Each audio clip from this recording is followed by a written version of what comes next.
Vous êtes docteur en cardiologie et en nutrition, spécialiste de l'hygiène alimentaire. Vous êtes un phénomène de l'édition. Vous êtes un docteur qui vend des livres et vous publiez La santé devant soi, le secret millénaire qui va changer votre vie aux éditions Robert Laffont. Dans votre livre, vous écrivez que on a l'âge qu'on décide d'avoir. Oui, vous avez décidé d'avoir quel âge? Aujourd'hui, ouais, avec vous, j'ai 20 ans. D'accord. Mais ce qui est très important, c'est que finalement, l'âge, c'est un chiffre, mais c'est pas la réalité. Non, une étude a montré que quand on se pense 10 ans de moins, on vit 10 ans de plus. En fait, l'âge en lui-même ne veut pas dire grand-chose. Il y a l'âge chronologique et il y a l'âge biologique. Moi, je peux vous dire qu'à l'hôpital, je vois des gens qui parfois ont 70 ans, mais en fait, ils en ont 30-40. Et d'autres à 30 ans, ils en ont 70. Donc, c'est le mode de vie, la spiritualité qui va définir l'âge exact.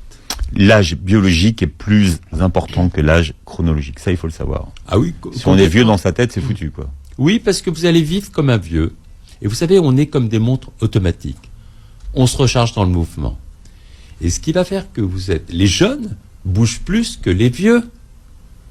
Regardez, l'immobilité, c'est très dangereux pour la santé. En 3 semaines de vacances, on perd 20 points de quotient intellectuel. Déjà. C'est pas rien. En plus, si je vous mets dans un lit sans bouger pendant 1 mois, pour vous reposer, ouais, vos muscles vont fondre, vous allez faire des phlébites, des embolies pulmonaires, en bref, on meurt. En fait, c'est le mouvement. Einstein le disait, la vie, c'est comme la bicyclette. On arrête de pédaler, on tombe. Avant, on pensait qu'on naissait avec un stock de neurones et qu'à la fin, on devenait gâteux. Ben, c'est pas vrai du tout. Si aujourd'hui, on nous fait un IRM pour mesurer notre cerveau, et puis on décide d'apprendre à jongler pour entrer dans un cercle. Dans 3 mois, quand on refait un IRM, une nouvelle zone du cerveau se sera formée. Et à ce moment-là, on aura augmenté notre capacité intellectuelle. Si on ne veut pas vieillir, il faut apprendre une langue étrangère, un instrument de musique, rencontrer des gens qu'on n'a jamais fait. La sécurité, c'est le plus grand des dangers.